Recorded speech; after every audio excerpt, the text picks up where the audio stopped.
Well, tonight we're continuing our tabletop series here with a visit by Little Red.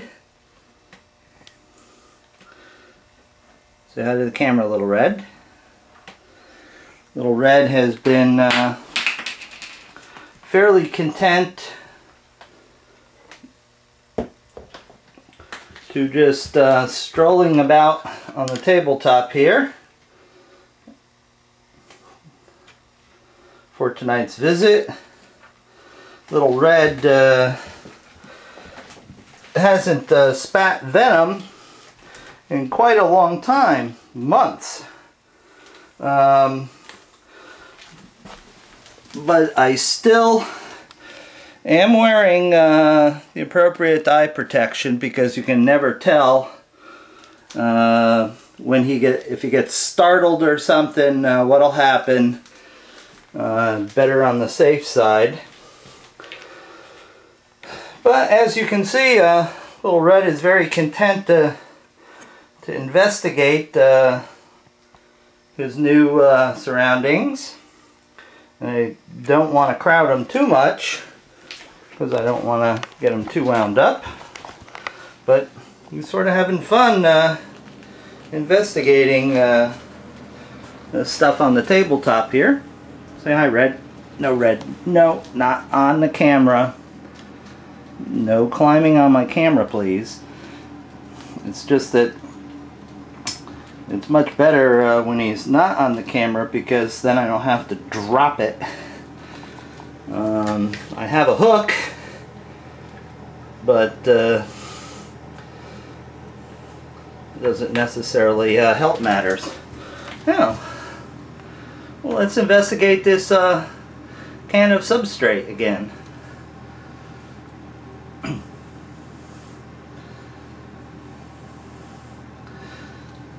Now, just my luck knowing Red, he'd crap in this clean substrate, which I should really get him out of.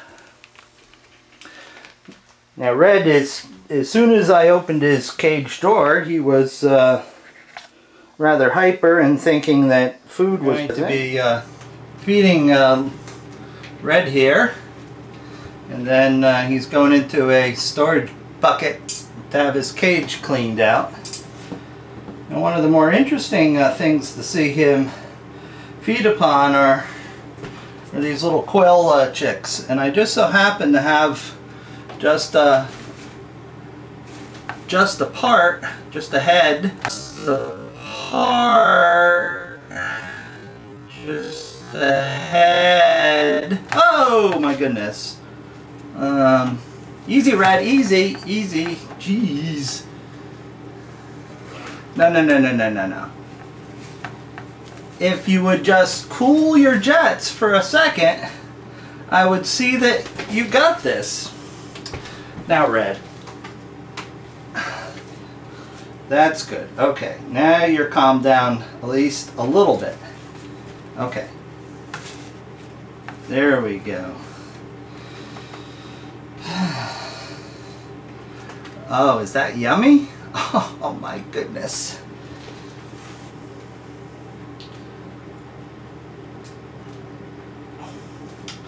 I leave these fairly wet so he gets a nice amount of water with them too. And I'm leaving this on a fairly broad scale so everybody can see Red do his thing here. Oh, easy, easy guy. Easy. It's over here. He is just keyed on anything that moves right now. There you go. Good boy.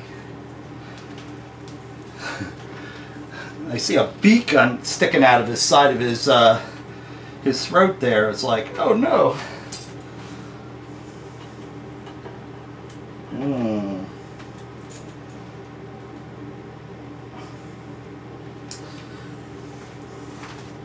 Okay, you stay right there. I'll bring it to you. Is that a deal? Oh, good boy. See, it's much easier when I bring the food to you instead of you bring me yourself to me, and I get freaked out.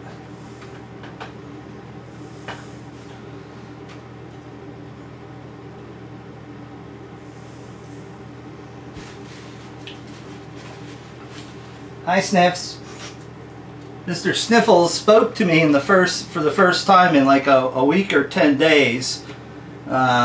We had a easy an altercation that required me removing a rat from his clutches, and he was really pissed. And actually a little while ago he said one of the first words to me that he's said in a long time, if you count head bombing as words. I'm sure it is.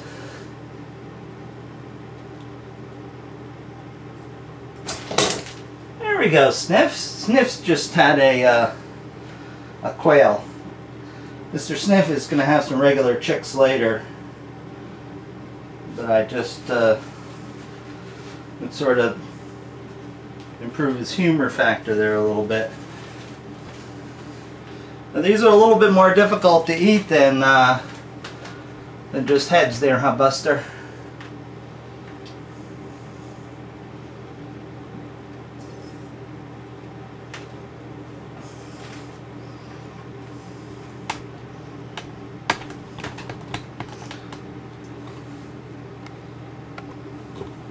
Excuse me while I adjust the camera and sort of try to keep track of him.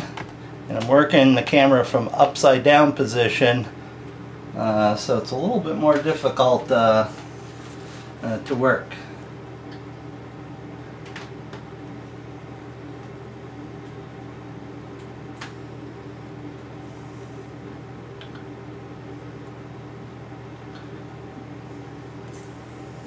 Alright, work that one down. You've got plenty of time.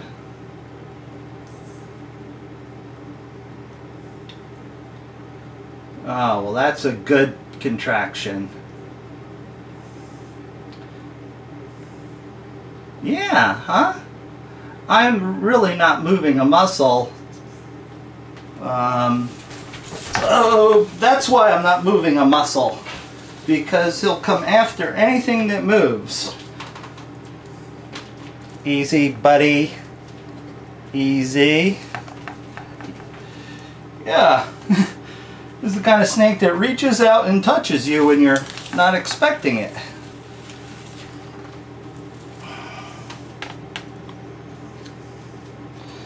Okay, let's zoom back in and watch him work.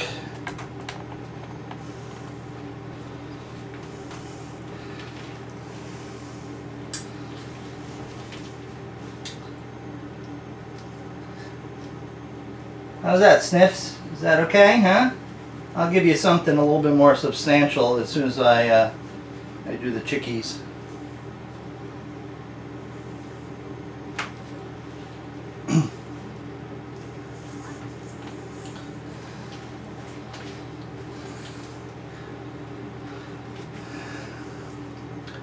Now, you know, everyone knows of the synchronous eating team. Well, Red here is the sole member of the speed eating team.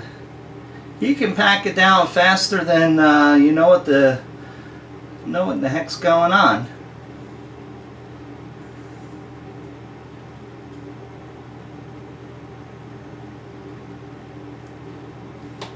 So all I did was I moved my head slightly.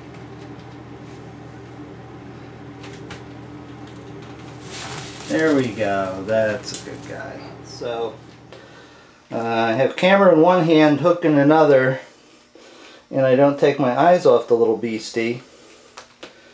But, you know, he's a good 1, 2, 3+ feet. He's an eating machine. Oops, sorry, guy. See how easy he is to startle? And all I'm doing is trying to follow him with the camera. You know, one slight miscalculation, and You know, he could spit, which I don't necessarily want him to do, although with eye protection, chances are it's not going to be nothing. Oops! And Red, like all the other snakes, are rather clumsy and end up on the floor with a thud.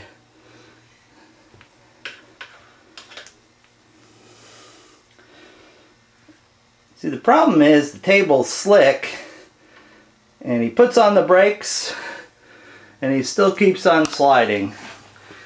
And the snake is sort of like on ice. But he's routinely pushing stuff off the table, trying to stop himself from sliding. Although this will be not so good. There you go, Red. Have a little leverage there. Oop, there goes the dikes. And let's put Red back up on the table. Red's getting a little twitchy now. I may have to end this and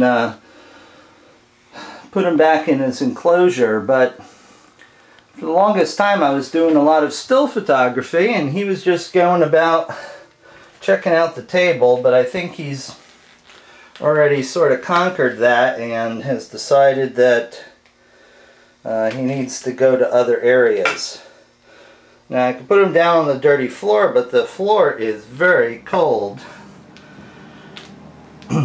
because of the temperatures outside. The floor is 72 degrees, which is actually fairly warm. How about that? 63 in some spots.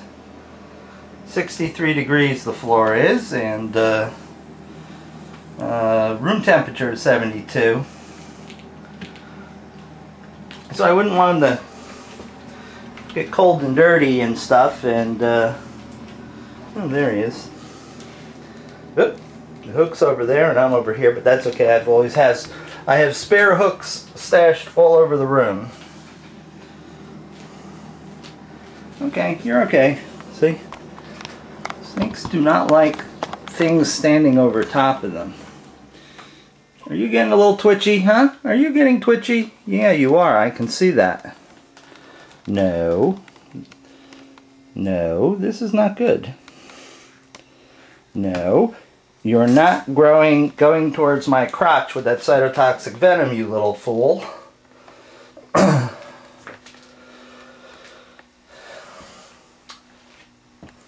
Red Spitter's venom isn't so much to worry about the neurotoxic aspects. It's different enough from our primate synaptic proteins are a little bit different, and the neurotoxic component of their venom doesn't bind very well. Therefore, you know, it doesn't create all sorts of problems. However, their cytotoxic effects of their venom is quite severe, and I've seen some red spitter and Mozambique spitter envenomations, and it's just absolutely awful necrosis that can appear anywhere along the lymphatic system. And it's the lymphatic system in your body that carries the venom from place to place, not necessarily your bloodstream. No, we're doing a peekaboo. Peekaboo.